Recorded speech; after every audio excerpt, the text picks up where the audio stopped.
We could go ahead and get started. I'm going to give this the official opening. Good morning.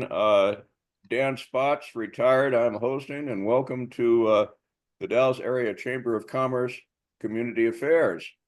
Our guest this morning is President Kenneth Lawson from Columbia Gorge Community College.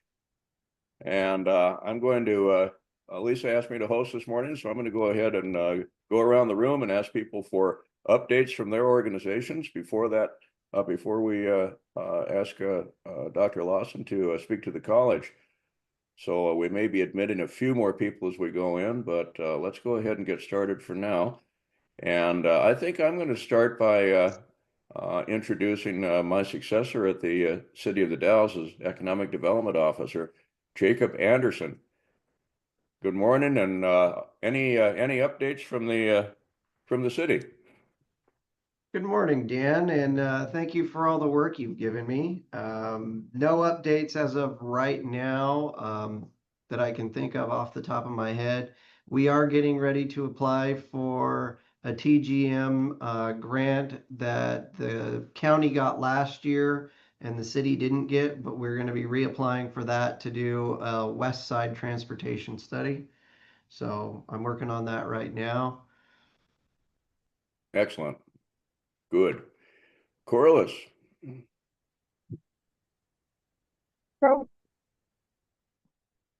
Corliss, can you Good hear us? morning. There you are. Good morning, everyone. Can you hear me? Yes, you're fine, Corliss. Yep. Corliss Marsh. I'm with the Habitat for Humanity and the library and the senior center. And I'm also on the College Foundation Board. So good morning to everyone. No updates. All right. Thank you, Corliss. Commissioner Brady. Good morning, Phil Brady, Wasco County Commissioner.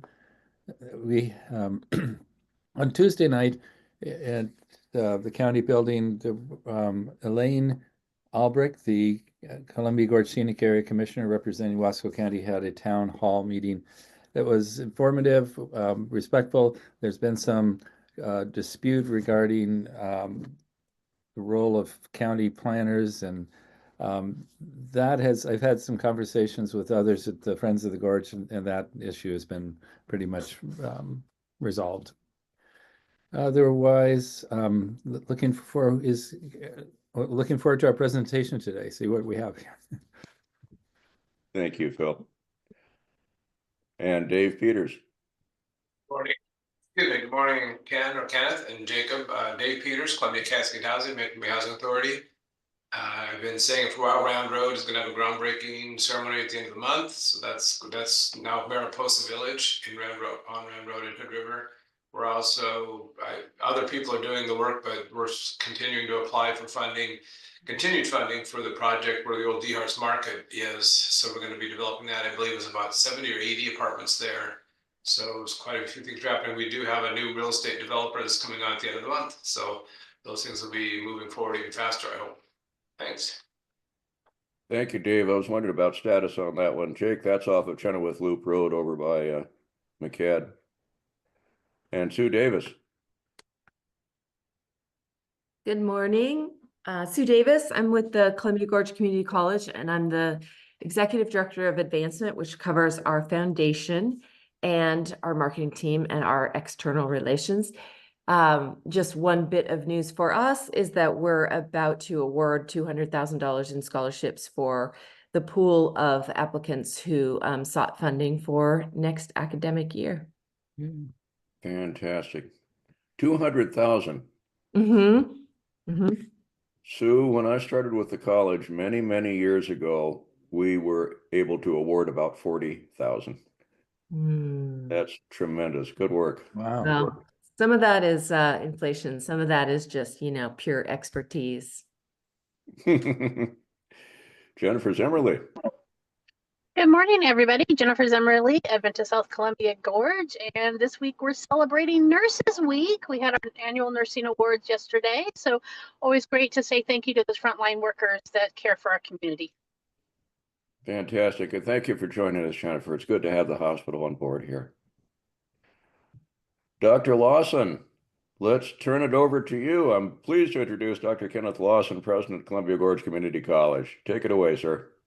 Thank you, Dan. I'm going to do a little screen share here. Make sure this, I assume you all can see this. Yes, we can. I'm gonna go into slideshow mode, so I won't be able to see, oh, I can see everybody still. All right, let's start from the very top. And folks, if you have questions, please go ahead and raise your hand or put it in the chat box. I'll be monitoring chat here. All right, so first off, we had just updated our mission statement, and as I've been making the rounds, been sharing where we are with our mission. We really have focused on what I would say are 3 kind of themes or priorities. They're reflected here in the mission statement, and that's that we are prioritizing equitable access, empowering all students through learning, and driving inclusive prosperity. That's reflected in our college priorities. So we are prioritizing equitable access, as mentioned. We're also making sure our students are learning and that they are succeeding at comparable rates. So we try and disaggregate by race. We've actually had some issues with that, but we're cleaning up our data. We'll disaggregate by race, gender, and make sure that there's no gaps between those different groups. And overall, we want to see students completing at least the same rate as our peer colleges. So we compare ourselves to 5 other colleges that are roughly the same size rural colleges. Dr. Lawson, I want to check in here. I don't know if other people can see it, but I'm showing an indicator saying loading. Oh, yeah. Video loading or something here. And Sue, you had your hand raised. Yeah, I was just gonna say, I can't see this slide. Ah. It says, we saw the initial slide, Doctor, and then it transferred over to just a screen that says loading. But it looked like it was working there at the start. Okay. Wonder if we need to maybe restart it. Maybe so. Bear with me. No worries. Okay, use screen share. Okay, I'm gonna try this one more time. Okay.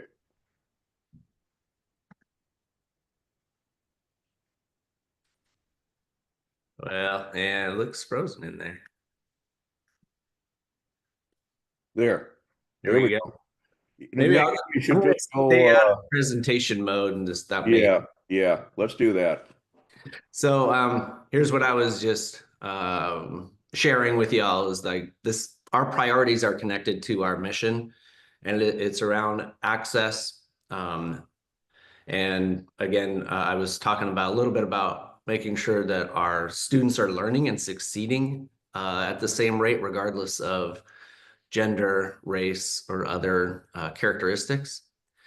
We still have some work to do there, but we're actually, to the extent we can tell, pretty okay in terms of those gaps. Our female students, not surprisingly, do a little better than our male students. And as mentioned, it's a little hard right now for us to, I think, totally measure our students by race because we had a large unknown category. So I'll just leave it at that. Won't get you too far into the weeds about why that was an issue.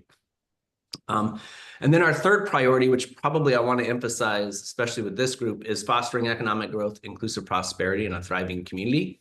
So I want to talk a little bit about how the college is doing that. But first, I was going to share a few things about equitable access. So one way I think about access is making sure that folks in our community are utilizing college services and enrolling in our programs.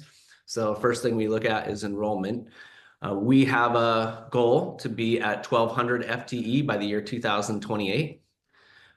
We did a great job last year. We grew by 12.6%. So you'll see that red bar from 784 to 897 was the growth for last year. This year, we're probably going to hit around 900 FTE. So we're not going to be at 951. So we're kind of holding steady compared to last year. We didn't bring on any new programs this year, but as I'll talk about here in a second, we're hoping to bring on a couple more by 2026. So we'll see if that does anything to our overall enrollment. What I will share is that our enrollment mix has shifted more from transfer programs and more into our workforce programs. And we're also being intentional about trying to transition students from our adult basic education programs into our other degree programs. A little bit about our student demographics. I know you're not going to be able to see this, so I'll explain it really quick.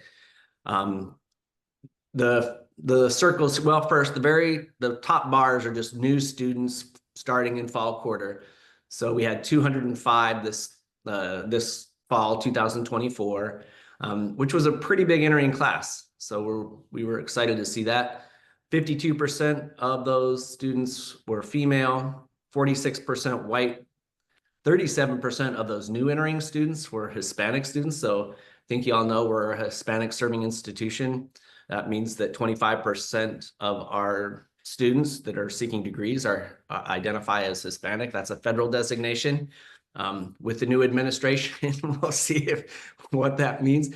What it typically means is that we have access to some grant funding and some federal support through that sort of recognition. And we kind of take it on as a priority for us to really embrace the idea that we are a serving institution and making sure that our Hispanic students feel like they really belong here. It's their college, and we're doing everything we can to serve their community and get them on a good pathway to complete their educational goals and their life and career goals.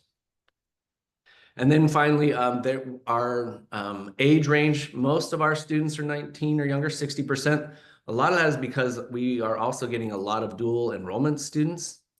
And then our next category is actually older than 24. So the little brighter orange, which represents a little over 25% of our students are 24 and above.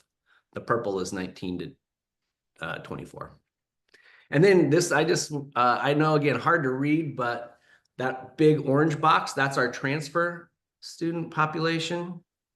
And then we've got all the rest of those workforce programs, and you'll see, maybe you won't be able to read it, but the biggest workforce programs are in advanced manufacturing, maybe not too surprising. And then our electromechanical technology program is the second largest in our workforce programs, and aviation maintenance technology is a new program, but growing. We've enrolled the second year for that. And then our business and our early childhood education programs are also pretty sizable. Nursing, since Jennifer's on here, nursing has been very stable. That's one of our few programs that's by design limited entry because of the requirements.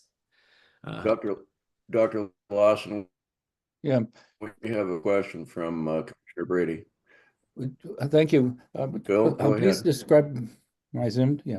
Please describe more the Oregon transfer, what that program entails.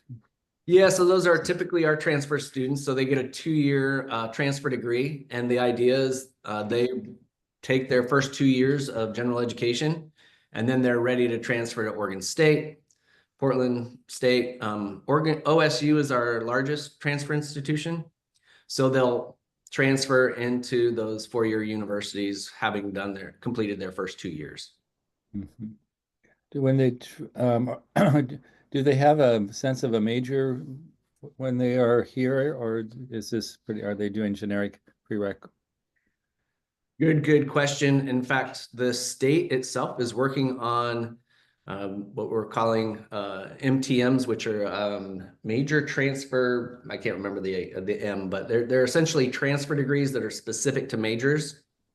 So to the extent community college students know their majors, we're trying to advise them into classes so that they're not going to lose any credits. They can go in and be recognized sort of as major ready when they transfer for their junior year. Those degrees have some issues with them. And part of the issue, as you might guess, is that not all of the universities accept all of the work, the classes that students are taking at community colleges to be ready for their programs at their universities, because they have different requirements too. So that's, we're working with our university partners and our peers and other community colleges to try and have a better, more seamless transfer system in the state of Oregon. Transfer has been inherently difficult, and so this is that you're working on it is great. Thank you. Yep, you bet. Little more on our demographics. So I come from the state of Washington and have been here now for 2 years, but I find it interesting that we had 20% of our students, a little over 20%, are actually coming on the other side of the river. And I really embrace the idea that the college is really serving this whole region and helping to promote economic growth and inclusive prosperity throughout the entire Gorge. And so we take that to heart. We have a pretty solid community impact. Some of this data came from a study that was done a couple of years ago, but I think it's still fairly relevant. $45 million added to our regional income and over 645 local jobs created. This was done from a study that the Oregon presidents had asked to complete. So maybe just share a little bit about some of the new programs that we've added that are really designed to make sure that our students are getting a living wage job. So aviation maintenance, of course, I already mentioned that. That we expect to grow. It depends on making sure that we have a new site over at the airport. So I know I can see it from my window that they have broken ground, and we'll be able to increase the number of students in that program. We also expect to bring on 2 new programs that I think will also have pretty strong enrollment. That's the agricultural technology program. We're looking to start that in the fall of 26, and then a behavioral health program in fall of 27. Yeah, go ahead. I hope we don't mind. Are you okay with people asking questions? Oh, absolutely. Yeah, please do interrupt me at any time. Okay, we have one from Jake Anderson. What percentage of the kids are doing running start with 60% of the given the 60% of the population being 19 or younger? Yeah, I don't have the number right off the top of my head, Jake, but it's substantial. I want to say 20% of our students are now dual enrollment students. Don't hold me to that specific number, but it's going to be somewhere in that, plus or minus 10, plus 10%. So quite a lot of our students are dual enrolled students. Running starts specific to the Washington side. And we have contracts with the Washington high schools to deliver those dual credit. And then we have college and the high school programs and college now on the Oregon side. Just slightly different models. That's something that we're looking into, is like how we make that more consistent and make sure students throughout the Gorge have really solid access to dual credit opportunities. It's a really solid way for high school students to get a good start, make college affordable, and get them on a pathway. Thank you, Doctor. Yep. And then we're also looking into expanding our athletics program. So I hope you all know that we do have a cross-country team that we started last year. And we're excited to see them. I think they're going to be ready to hit the ground running, so to speak, this year. We've got a great coach and a lot of interested students in that program. And then we're really looking to expand into soccer and potentially baseball, softball in the years ahead. So we're a couple years behind making a major expansion there, but that's another way I think we can really engage the community and allow any of our student athletes, if they want to continue to be involved in sports, to just do that right here in the Gorge. And it's I think also one way that we are going to fill our residence hall, which is about 50% full right now. Mm. As you're looking toward soccer, do you have plans for where they'll practice and play? Well, yes, Commissioner Brady. As a matter of fact, been talking with Tyler, and we're seeing if maybe Kramer Field would be a suitable location. So we definitely are talking that out. We won't, we don't have the facilities to be able to host that on our college. So we'll be looking to partner probably with the county. Would be my hope. That'd be good. Yeah. All right. I think most of you here are aware of our Skills Center. They just are a source of pride for us. They do such great work, both for our students and for our community. So if you haven't been up to the Skills Center recently, please come visit. We have Community Fridays.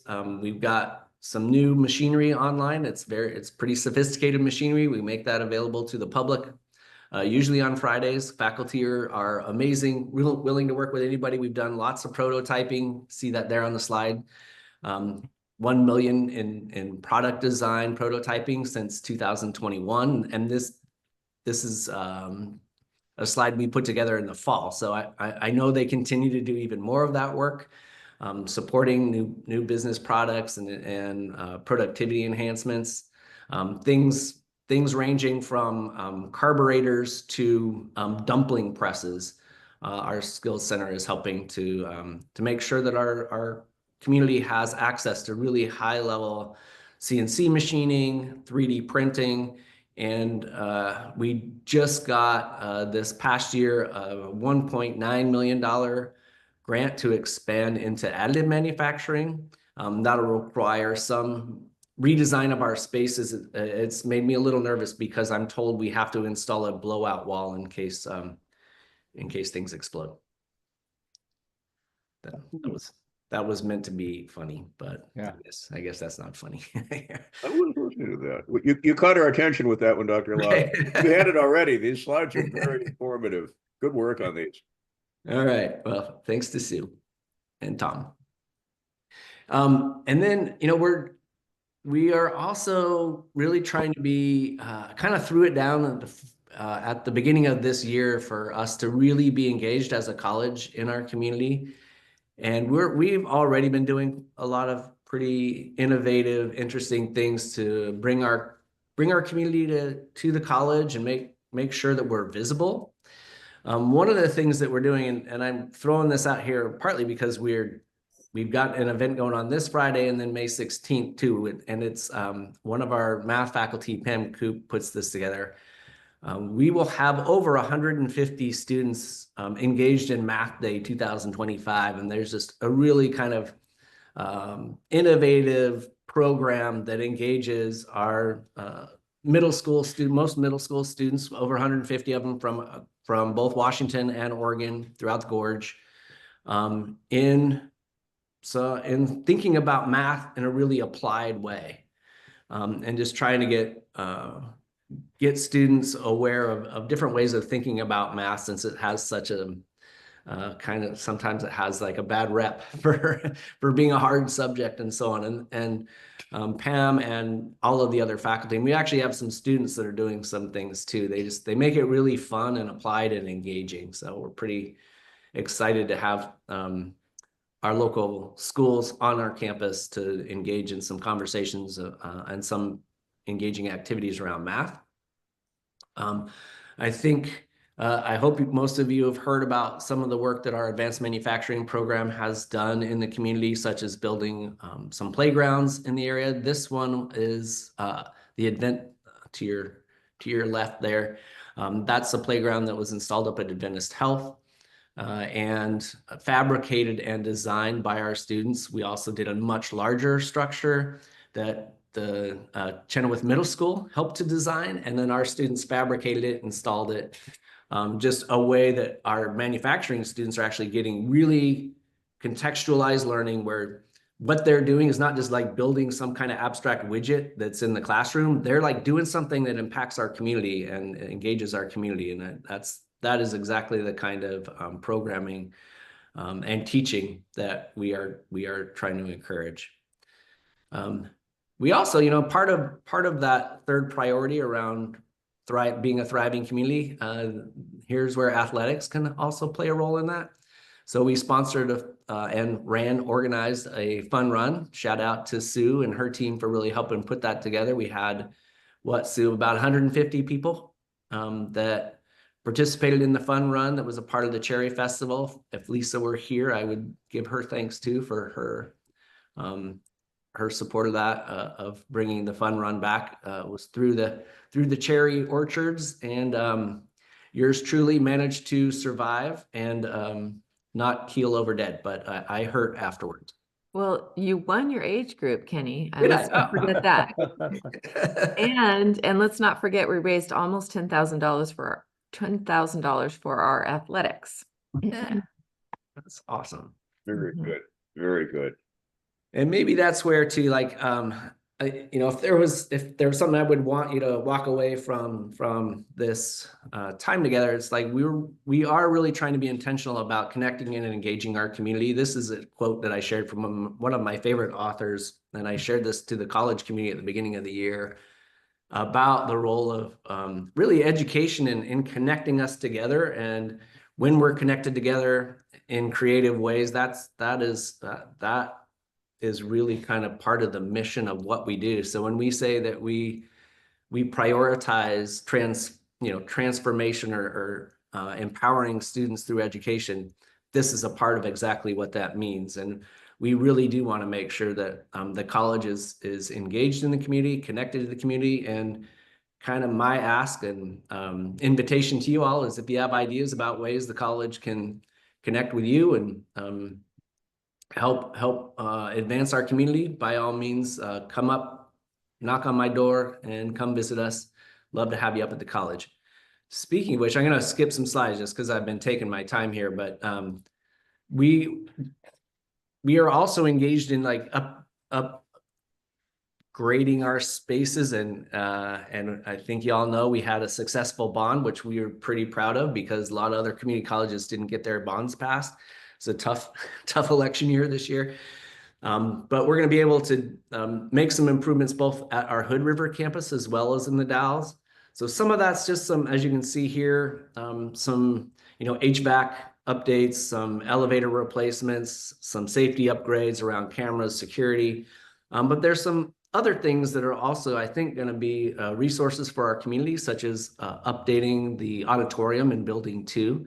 Making that the acoustics there work better. It does have a stage in there, so we're anxious to see what we can design out of that space. We'll also be doing a commercial kitchen upgrade in Building 1, and trying to make sure that we've got all of our student services spaces really located in a more coherent way for students to easily find them. That really also helps with our students in terms of their ability to be successful and to stay. The other thing, maybe Phil, you'd be interested in this too. We'll do some seismic upgrades and the HVAC upgrade up in Building 11. And we've been talking with the county about also getting some emergency, like the call center located in that building. So Tyler and I have been talking about what that might look like. But we now thanks to the bond, we'll have some money to get that building into a little better shape, so that'd probably be more suitable. Which building would 911 go to? Building 11. So it's if you're looking at the map there, it's right above the skills center. Yeah. That's Well, fascinating. Go ahead, Phil.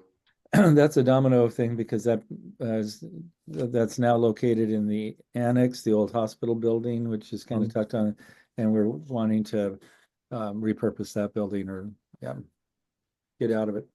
Yeah.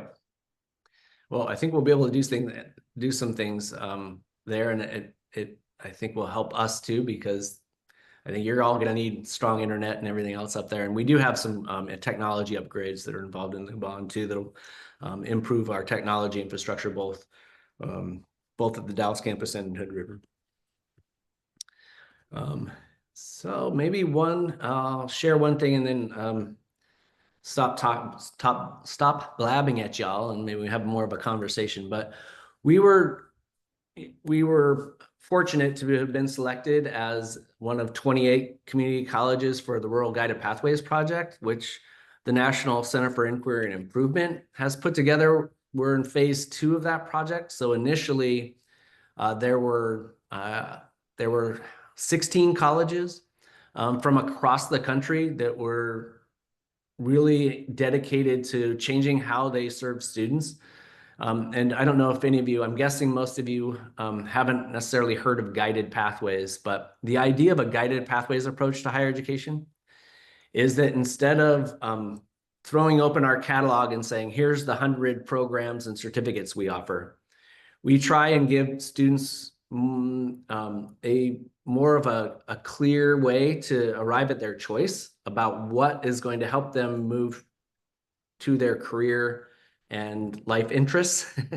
So we don't overwhelm them. I mean, I guess an analogy would be like when you give students just like a buffet cafeteria style sort of set of offerings, the choices are so overwhelming that you don't know what to choose and what's going to get you where you want to go. So guided pathways is like trying to be more structured about helping students figure out what's the right degree and certificate for them based on kind of maybe where they want to end up with their lives. So we're excited to be a part of the 28 colleges that are engaged in that work. It's some work that I had done previously at a different college, and we saw our success rates improve pretty substantially.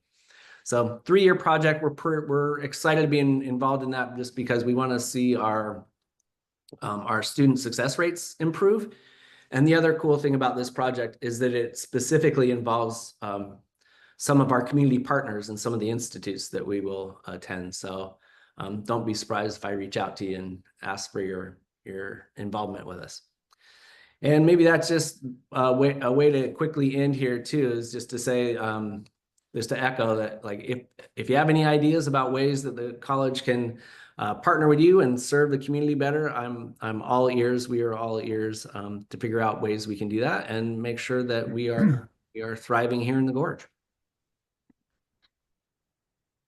Bill. Thank you for the great work you're doing and in the scope of it. I'm going to go to an area that's not a bright, shiny thing, but it helps students who need it, and that's the GED program. When I was teaching at Norcor, a couple of my students were able to get through. And then the GED test became harder, and that made it harder for us to get through. But you still have a program. And I'm just, with that last slide, it mentioned they're getting credential. Would that include a high school equivalency? Yeah, that's actually, we report on that as well to our board in terms of how we define our mission, is how many students are completing their GED and how we compare to other programs. And we do actually quite well, helping make sure that folks have access to a GED and making sure that our students actually complete it.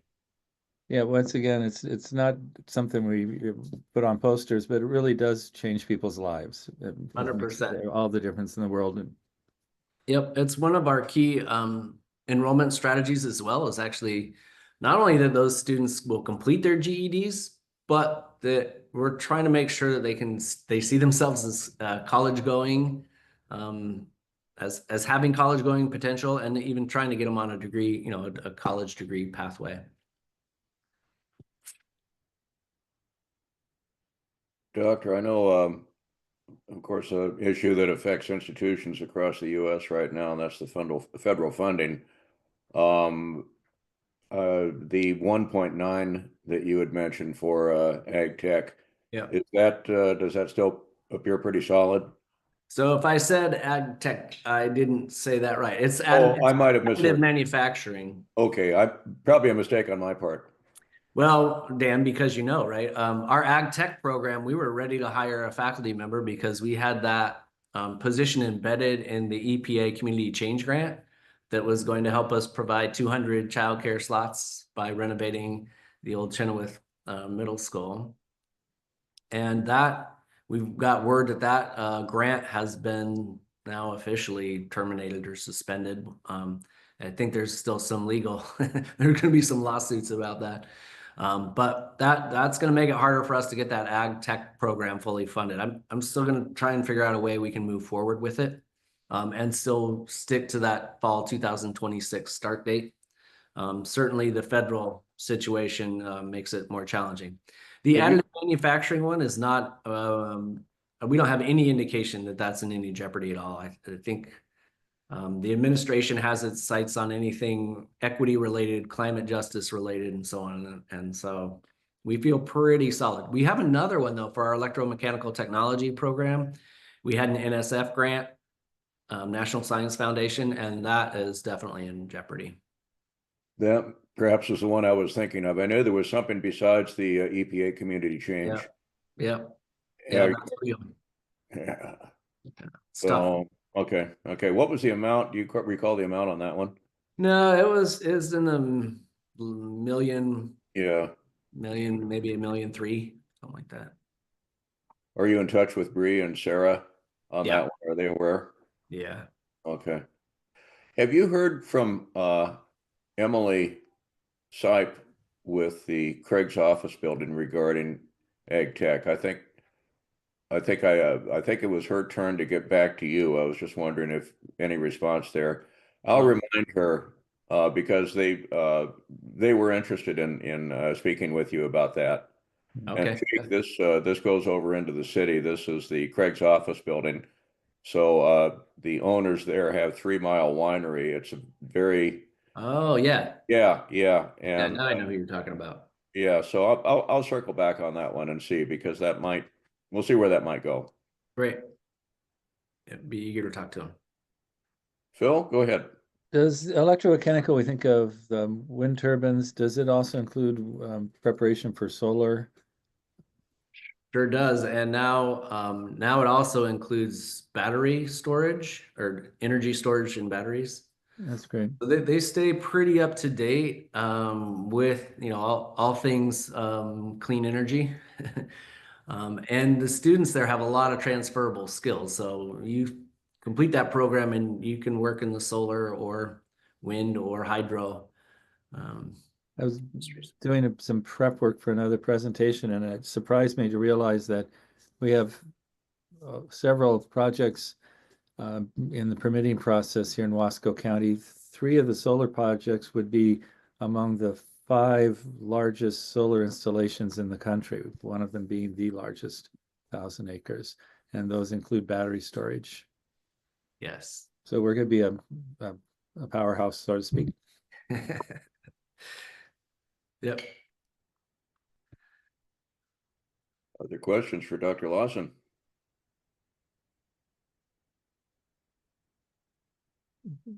So my looking at things from the high school perspective, it is impressive the range of college prep opportunities that are available in the community at large. I'll get back to how this comment is about how difficult it is to cooperate between institutions, and kudos for working at it, making it happen.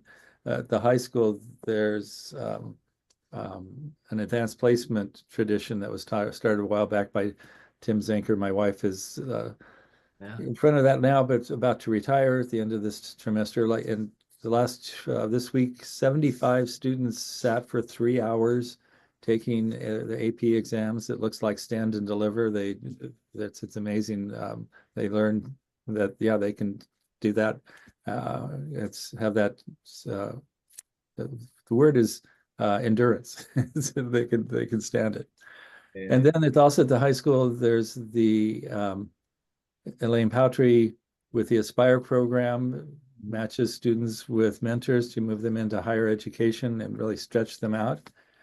And then as you say, the getting College Now programs, working between the high schools and the college.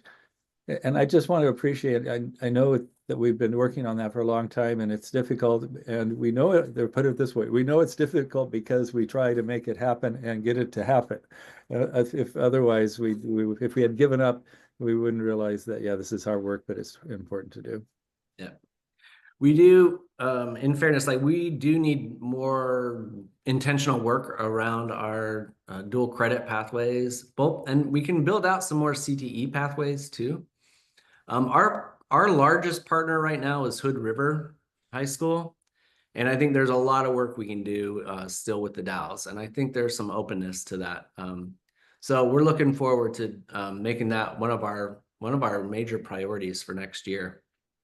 In fact, one of the rural guided pathways institutes that I was referring to is going to be dedicated specifically to dual credit programs, and we'll involve the Dallas High School for sure, but also some of our other partners, and see if there's a way we can really start to embrace some of the innovative things that are happening across the country. including just like those students should seamlessly see themselves as CGCC students, have already access to financial aid, their student numbers, everything, and just make it like that's the whole idea around rural guided pathways or guided pathways, is making it really easy for students to navigate. And as you all know, like we can be a bureaucracy, and it can be hard for students to even know how to even get started.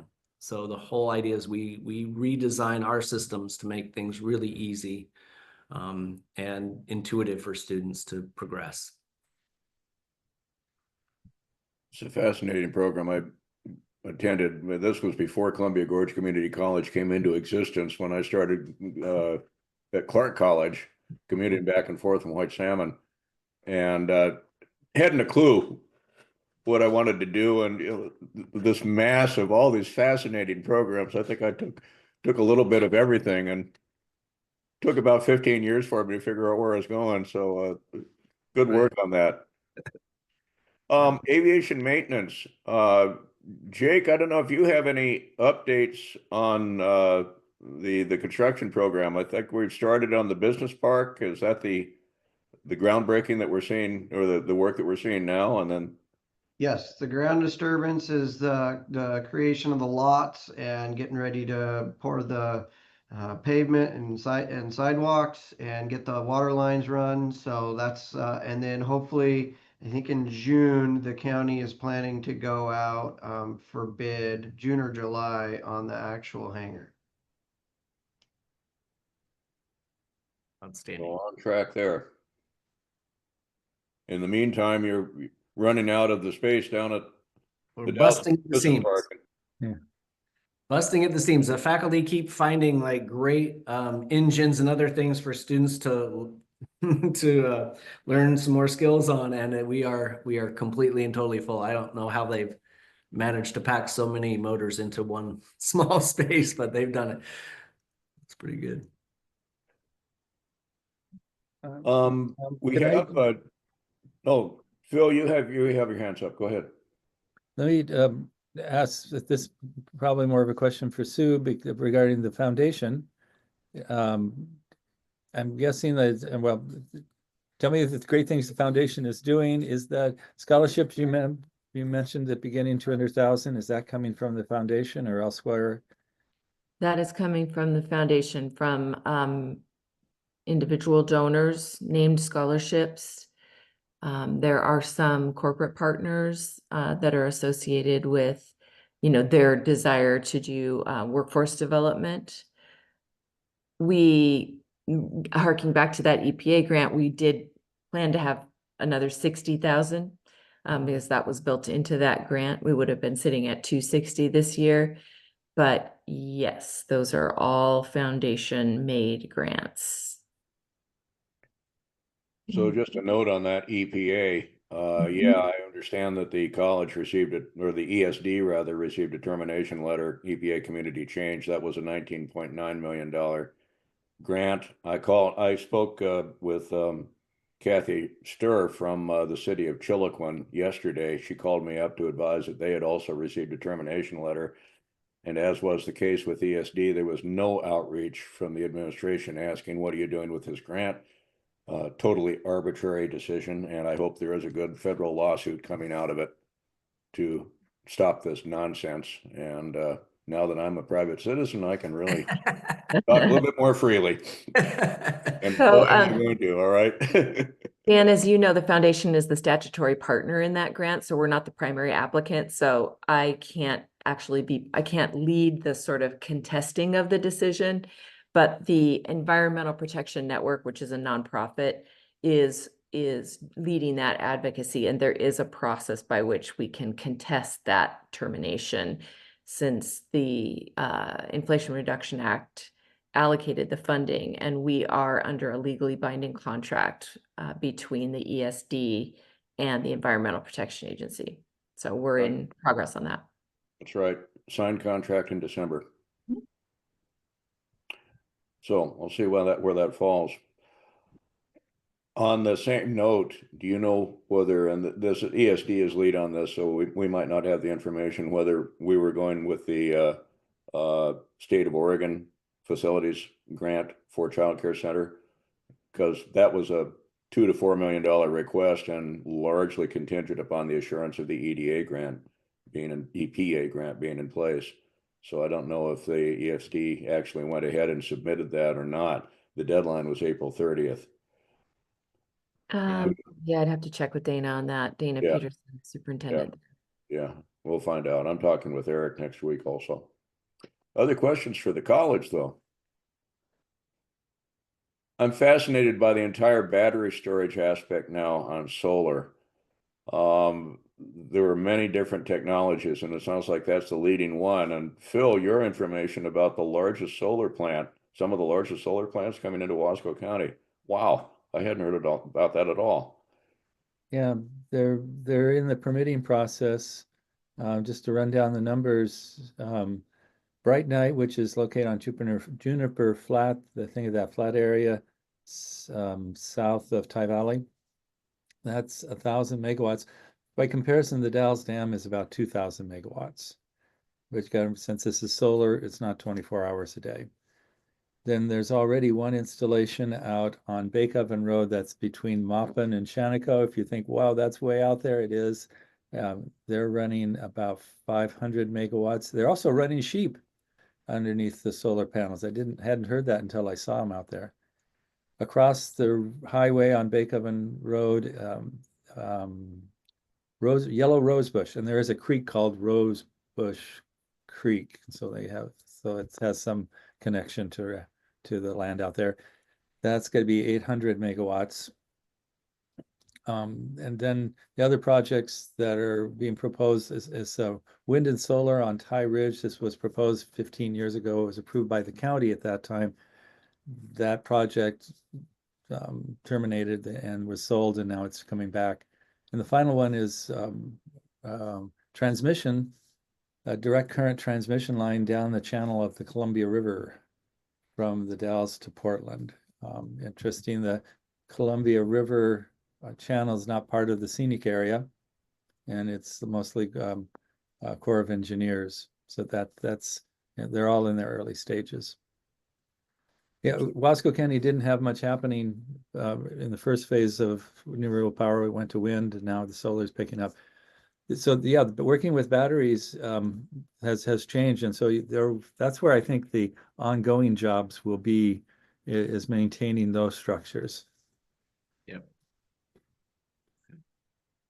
Bill, are you aware of anybody looking at centrifugal devices for energy storage? Flywheels. No. There's the pumped hydro storage between Goldendale and John Day Dam. That is toward its last part of a permitting process, but it's also being contended. You can do the same. Instead of pumping water, you can run a railroad train up a hill and then let it slide back down. I haven't heard of centrifugal, no. The next thing that would be happening here in terms of storage is hydrogen, using electrolysis to make hydrogen. Is that part of your training program, hydrogen? Because we're in a hydrogen hub area. Yeah, it's not currently. I mean, I'll need to talk with Jim Bytel about that one. And I know like Click Attack, their hospital has some really advanced hydrogen cells. So yeah, but I don't, to my knowledge, we have not done any programming around that. We got about 10 minutes to go. Other questions for Dr. Lawson? Can we get a copy of your presentation emailed to us? Yeah, I'd be happy to, of course. Thanks. Yeah. That was a very detailed and informative presentation, Doctor. Thank you for and I know it's a team effort, but good work on that. Yeah, If there are no other questions, we can wrap a little bit early, but I sure appreciate everyone's time. Doctor, thank you for joining us. Columbia Gorge Community College, Dr. Kenneth Lawson. And seeing no further questions, I think we'll go ahead and wrap and let everyone get on with their days. I hope the week has been going well. On behalf of the Dalles Area Chamber of Commerce, we'll be looking forward to you seeing everyone next week. Yeah. Thanks, Dan. All right. Take Thank care, you. everyone. I know.